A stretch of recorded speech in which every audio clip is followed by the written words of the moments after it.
I'm Peter White. Welcome to the Inside Network.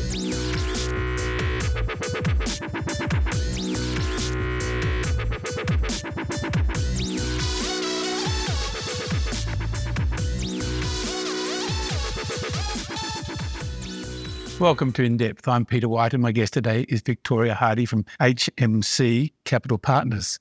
Victoria, welcome. Thanks, Peter. Could you talk us through or walk us through the origins of HMC Capital Partners? Sure. So HMC Capital, as a group, the genesis of our business was the acquisition of the Masters portfolio from Woolworths about 5 years ago. So David DeFilla, our CEO, pulled together the consortium to acquire those assets, and they were subsequently listed on the ASX under the name Home Consortium. Since then, we've evolved the business to become a capital-light asset manager. We now have 2 listed REITs, the Daily Needs REIT, which hold those assets that were originally part of Home Consortium, and also a healthcare REIT.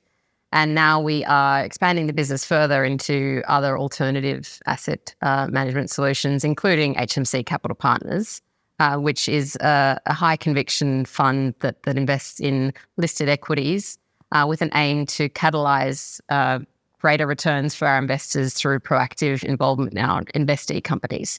You talk about capital light. Can you expand on that term? So HMC Capital, which listed on the ASX under the ticker HMC, aims to be a manager of funds and of assets rather than holding those assets on its balance sheet. Can you talk about the strategy investing in private markets versus investing in public markets? What are the differences and what are the pitfalls and opportunities? Typically, what you would see investing in listed markets is a portfolio with a number of stocks, maybe it's 50, 75 stocks, taking small positions in each of those stocks, having a view on each of them, but maybe not extremely deep due diligence on each of them, and typically leaving the market to deliver returns for you.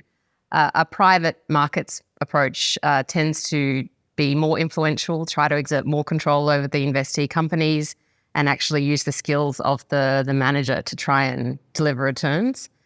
The approach we're taking in Capital Partners is a bit of a hybrid on that. So we invest in listed equities, but we're taking a private market style approach, so taking significant stakes and looking to influence the strategy and direction of our investee companies more akin to a private equity style manager.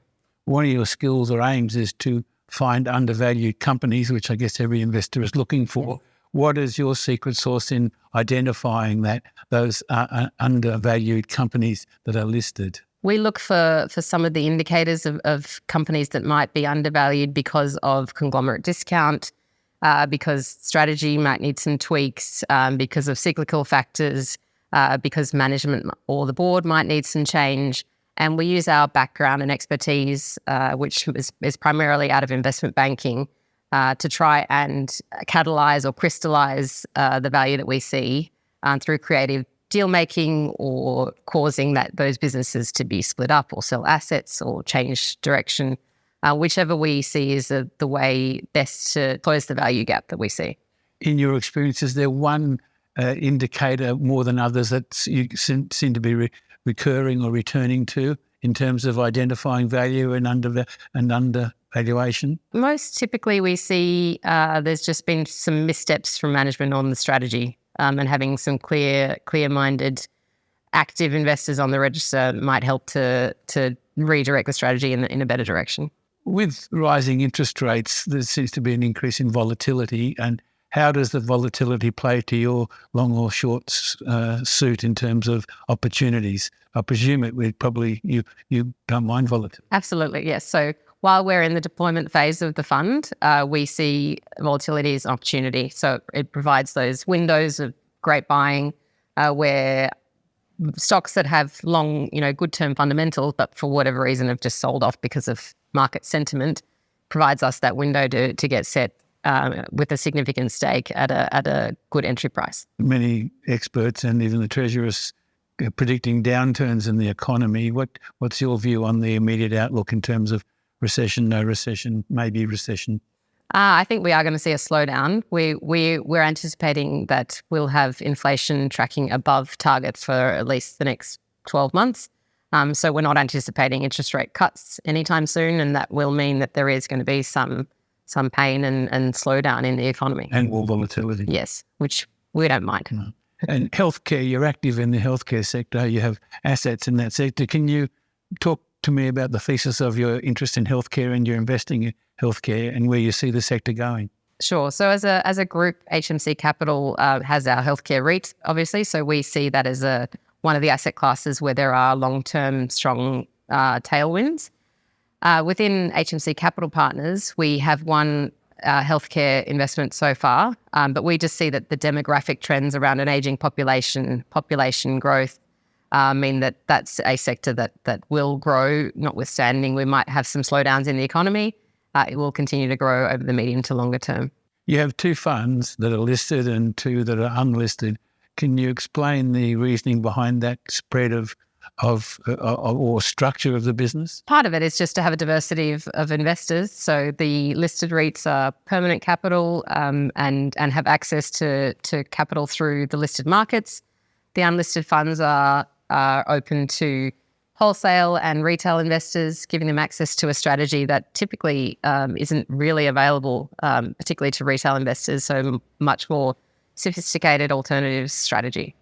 Well, speaking of alternatives, which is what you operate in, what's your definition of alternatives, and how wide is the understanding of the term, and how consistent is the understanding of the term? I think it means different things to different people, for sure. From our perspective, we see it as assets that are non-correlated to traditional equities and fixed income. And I think that is the generally accepted term for alternatives, but it's a broad bucket of anything that covers property, private equity, venture capital, anything that is not real assets. Real assets, yes. And our fund, the Capital Partners Fund, is, we would say, alternatives, notwithstanding it invests in listed equities, because of the way that we invest and the fact that it is highly concentrated, high conviction positions, but we're not just relying on the market. The fund should not behave as the broader market because we are actually getting involved in each of those situations and trying to catalyse an outcome. And the outlook for alternatives in the immediate to near future is optimistic from you?